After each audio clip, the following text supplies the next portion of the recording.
In an ever-evolving digital landscape, for your business to thrive, you must adapt or die.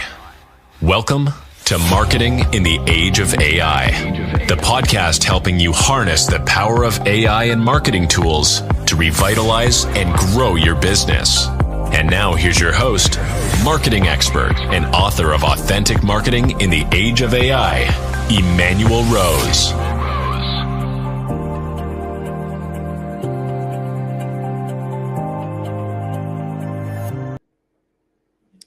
Welcome to this episode of Marketing in the Age of AI. Today, we are going to dig in deep into automations and maybe some agents and the future of agents and agentification, but mostly get a sense of how some people are using AI to connect activities, marketing activities, and other operational activities, and kind of what some of the best practices are. Maybe even get a take on vibe coding and what some of those practices are, and we'll see where we go down the rabbit hole. Today, I'm joined again by Dr. Bradford Carlton, who's the founder of Automate Business AI. Bradford is dedicated to empowering solo entrepreneurs and small business owners by simplifying advanced AI automation. With an impressive background as a former attorney turned business consultant, he has collaborated with businesses across over 50 countries and driven over $6 billion in funding needs through his investor network. Bradford's outreach has shifted focus to leveraging AI technologies like ChatGPT, making them accessible to business owners who feel overwhelmed by growing responsibilities. His unique blend of legal sharpness, business acumen, and teaching clarity makes him an invaluable resource for you and for me. Bradford, thank you so much for taking some time again to have a conversation with me. Absolutely, Emmanuel. Thank you for having me on again. Yeah, well, let's see. I think it was over the summertime when we talked last, and since then, as it kind of the daily way that things change, AI has definitely evolved in terms of, at the very least, the way ChatGPT will have a conversation with a user, right? Like I found it now, it's much more leading in terms of, what do you want me to do next? 1, 2, 3, 4, Yep. 5, or 6, right? And that's just a tiny little example of how things have changed. What have you seen in the last few months? So I've seen a lot of movement in the content generation, so image, video. On the back end, when we're talking about chat, what you're seeing on the front end is an update of their system prompt, how the model is instructed to speak with you. So for me, that's something that I've been doing for years. Is I develop my own system prompts. I have it engage with me. So it's funny when people who aren't super in depth into it are like, "Oh, it's the coolest thing." I'm like, "Yeah, I guess it is." It filters. It's filtering back into retail, right? Into everybody's user experience. Yeah. And it's funny because, again, I still don't know how to code. I spoke to you 2-3 months ago. Told you I don't know how to program. I still don't know how to program. If I need any kind of coding, I go to ChatGPT, say, "Hey, I need a thing that does this," and I hope it works. Yeah, interesting. Well, talk to me a little bit about what some of the projects are that you've just wrapped up, and what you're looking forward to helping people with in the next coming months. Absolutely. So I actually just finished up a project I've been working on for about a month and a half. That is kind of an end-to-end sales outreach system. So it does initial scraping, finds prospects, enriches them, does an in-depth analysis, does a fit analysis for us. So we get the about, the products, the leadership team. We find all of that, identify which people we want to reach out to. Then we turn on a sequence that generates our email outreach for them. So an initial email plus follow-ups, which has all happened automatically. If I want to track them on social media, I just got to put in their social media accounts, and then it'll track them, pull it, generate draft posts for me. And so it just allows me to warm up my leads before I actually reach out to try to sell them. Oh, that's amazing. Now, did you build that for yourself, or did you build that for a client? So I built it for a client, but it was on my list of things to build. And so I like to have that, the net time going on where I'm building something for 2 people at once. Yeah, for sure. Now, so I just finished it up last week. did all the bug testing. That took like 2 weeks to do. Yeah. And not being a tech guy, bugs are just like, I don't want to deal with it. You guys deal with it. Yeah, and it's amazing just the number of things that can break, and then things that you thought were fixed that will then break. Yep. So actually, I'm running a test right now. The client asked me to do one more. I'm running 207 companies through it, and it's nice. So far, we're 171 in. Hasn't broken. I'm happy with it. All right, I love it. Now, is that something that you will that you would commercialize for other clients, or how do you work something like that has a big need in the marketplace? So I tend to try, like, I focus on business coaching. Like at the end of the day, I'm a business coach and consultant, not a tech guy. Yeah. I build a lot of these systems for myself. Okay. And I give them into my paid school community. So this gotcha. was built and I've tested and I've spent weeks on. It's all available in my advanced school community. It's called Automate Business AI Advanced. Nice. But it's the tools though. It's not, there's no front end. It's not easy access. It's not necessarily a SaaS. But that's where I get to teach people and show them how to be able to use these systems, generate the workflows for themselves, to be able to integrate it into their companies and do the whole consulting thing. I gotcha. That's cool. That's a nice value add for your clients. Then is what you're saying. Love it. What about what's kind of the next one after you get this one tested and delivered? What are you going to be working on next? So my next one is going to be a full social media suite. So I'm trying to consider, how do I start big, long form content, and then break it down. So I have a bot that will write books for me, either researched or non-researched, depending on what I want. And it does really well. It does about 120 page books at a time. If I made it 9x6, I think is standard book size, they'd be about 150 page books. Yeah. And then from there, I need to convert the chapters into podcast episodes, because I have software that'll turn anything I give it into faceless podcasts. Right. And that can be turned into long form posts, and then short form posts, and then tweets and all of that. So one book should be able to make at least 2 weeks of content. And it's just a matter of feeding it ideas, and then it'll do the whole thing. So about halfway done with that.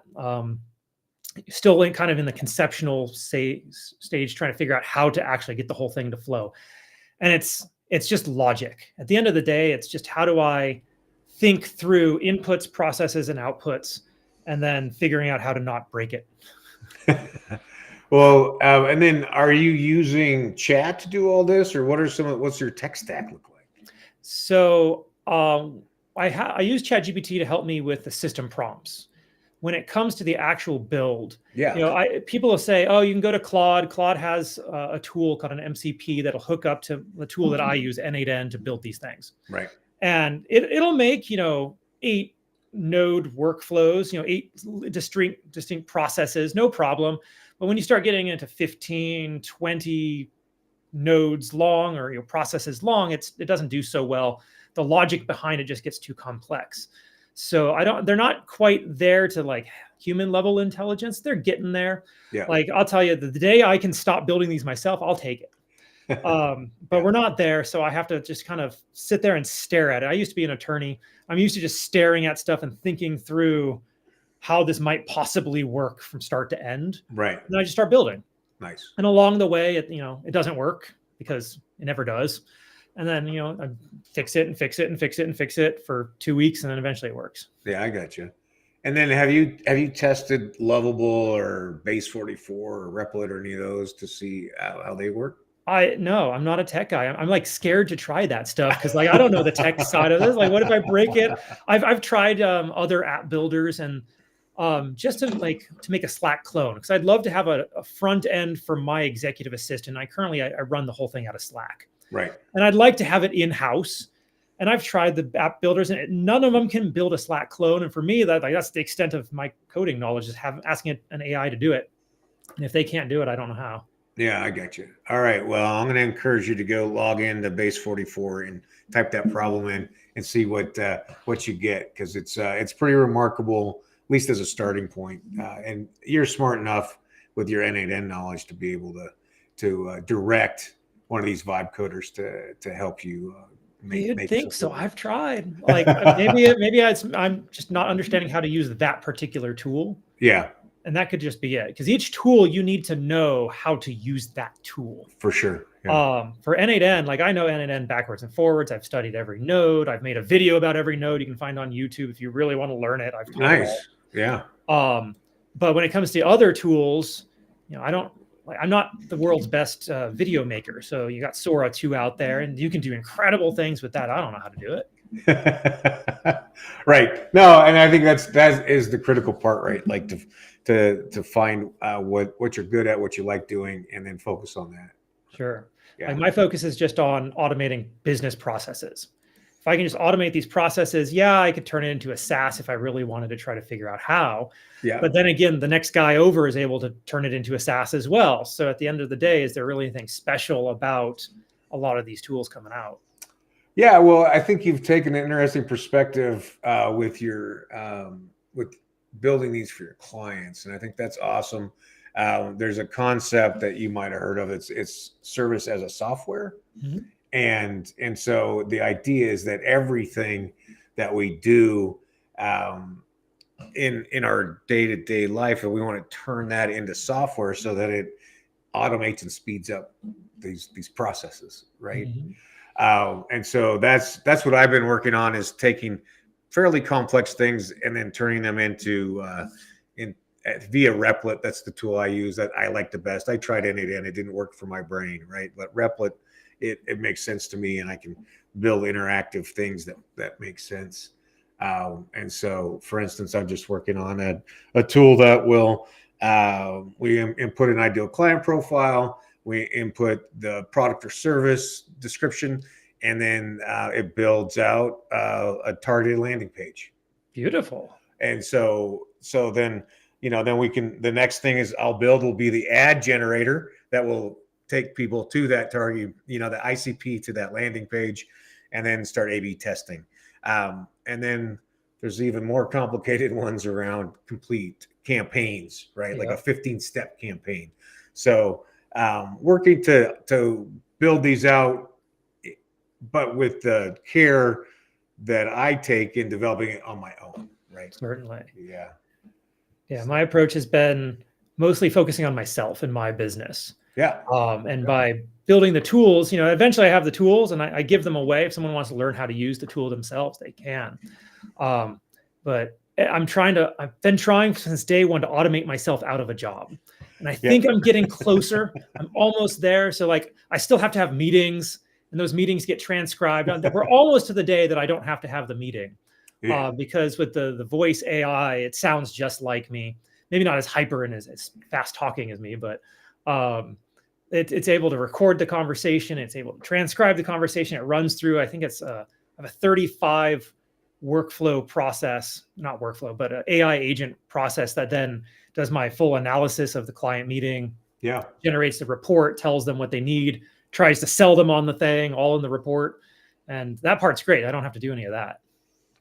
Yeah, I think anybody who's listening that hasn't yet built a custom GPT or a workflow that can take a transcript or a Zoom video and turn that into a finished report needs to stop whatever they're doing right now, turn this off, and go and figure out how to do that, because it will take a 4 to 6 hour process that we've all accepted as reality, and it turns it into 10 minutes. That's right. The happiest day of my life was when I finally got my proposal custom GPT built out, and I'm like, this is amazing. Now I want to so much time, doesn't it? Yeah, and I want to connect it to Canva now, and then I have a graphically designed, beautiful report. I can look at it 2 times, right? I look at it when I have the document, make sure that it matches all the things that we talked about, and then look at the graphically designed to make sure that it matches the first review. And literally 15 minutes, right? That's nice. Yeah. Does Canva have an API? I looked into it not that long ago, and I didn't think they did anymore. I'm trying to figure out how to set it up for myself using Google, what is that, Slides? Their PowerPoint version, because you can create templates, and then I can have it input all of it into the template, and it becomes my PDF reports. That's all designed. Yeah, no, that's exactly. So yeah, it looks like it was digging in here right now, offers a suite of APIs and SDKs integrated. So yeah, I know they just had a big release, I think 2 weeks ago, of updated AI activities. So looks like I'm gonna we have to should tell be my able wife, because when I looked into this just 2 months ago, they had taken it down. to. Yeah. So yeah, we're back in business. So in terms of the API and connecting up all these things. Well, all right. So the next thing you're working on is social media. My question for you, and it sounds like you're really you're a little more permissive than I am. Like I really don't want to have a doppelganger take my prospecting meetings for me. Like I want to meet the people. It sounds like you're okay with programming your doppelganger to have part of the meetings for you. No, not at all. No, okay. I don't trust AI. I got you. Which is funny because I build these things, right? I do not trust it. Every process that I build, there is a human in the loop step after every single Sure. thing. So after my lead scraper pulls all the leads, you've got to select which ones you want the enrichment on, because I don't trust it to go off and just handle anybody. Yeah, I got you. All right, good. I misheard you then. No, I was mostly joking. I Like we're got you. almost to the point I could. Yes. Not going to. Yeah.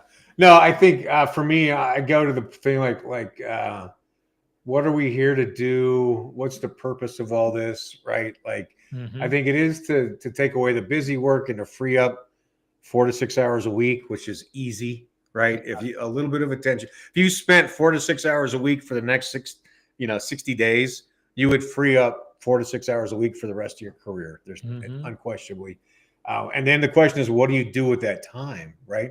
I know you're very committed to your family and you like to spend it with your family time, which That's right. I appreciate and agree with. I do that. I like to spend time learning music and writing poetry, and then also spending time outside. And that makes everything a more fuller existence for me, rather than just taking that 4 to 6 hours and getting more work done. Absolutely. I am finding, though, that as I automate more, I'm driving more business in, which is causing me to have to work more, or at least find a way to automate that work away. Yes. So it seems to be a never-ending cycle.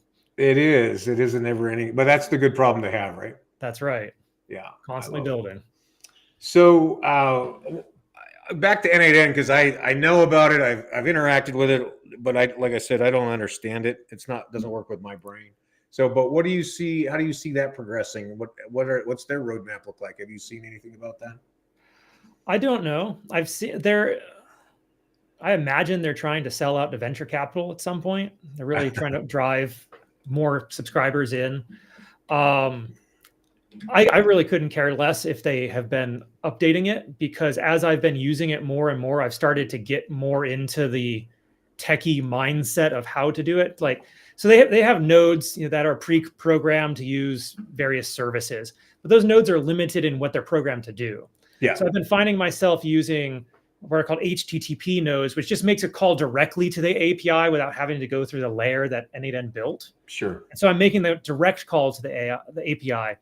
And most recently, my community has been trying to get me to build directly in code to make those calls to the API, so that way I can process the calls and the information coming in directly with code. And I'm sitting here like, man, I've never wanted to be a tech guy. I really didn't. Yeah. And I'm starting to feel like I have to be, just to be able to keep up with what's happening in the AI space. Yeah, I think that's an interesting question, right? Is that how you want to spend your time, and is that what you want to learn about? So when I got into it in the first place, I asked myself, where is the world going in the next 3 to 5 years? Yeah. And it's all going to be AI. Everything is going to be AI. If you are not in AI, your business is gone. Yeah. So like, I'm okay with it. We're almost to the point that it's able to code anything I want just by asking it. Yep. We're mostly just limited by the context space, how much it can put out, how much you can put in. And that's the reason I've having trouble with these auto coders is after you ask it to make 5 or 6 updates, it's already hit its cap. It doesn't know what happened before that. Yeah. And so I see that. I would have said 3 months ago, we're going to see an update, that the context windows are going to get bigger, the models are going to get smarter that way. But we haven't seen that. All of the newest models, 1 million context window, which is huge. It's absolutely huge compared to what we were when we had ChatGPT 3 with like 1,028, I think it was. Yeah. That was so small. It was a couple sentences. And now here we are at 1 million. It's like still not enough. Yeah. Be bigger. But unless that grows, I think we're going to be kind of limited on what we have as capabilities. Interesting. Which is still plenty, right? It's still catapulting us forward in terms of what we're able to automate. Yeah. Literally anything that is not housing personal identifiable information can be automated at this point. Well, even that stuff can be. You just need proper permissions. Yeah. Well, yeah, and you need proper masking also. That's right. Yeah. But I like to say, if as long as it doesn't actually require a human body to do the work, you can probably automate it with AI. Yeah, for sure. Well, what's coming up for you in your school community? What are you getting some workshops going, or what what does that look like? So I've fallen behind a little bit on it just because I had this big project. It was for a client, and it was a client who asked me every single day more stuff I had to do for it. So it wasn't something I could step away from. Yep. Just before we got on, I scripted out, thanks to AI, in 10 minutes, I scripted out my next 20 videos. I have a service that I use called Submagic that helps me edit my videos, and it's really great because they have eye-changing software, so I can be reading my script. Yes. It'll look like I'm staring at the camera. Oh yeah. Do we tell us what that is? I'd love to see that. Yeah, it's called Submagic, and Submagic. All right. I have a discount code. I don't remember what it is. Yeah, Bradford Carlton 10. Yeah, I don't remember what my affiliate link is. Sorry.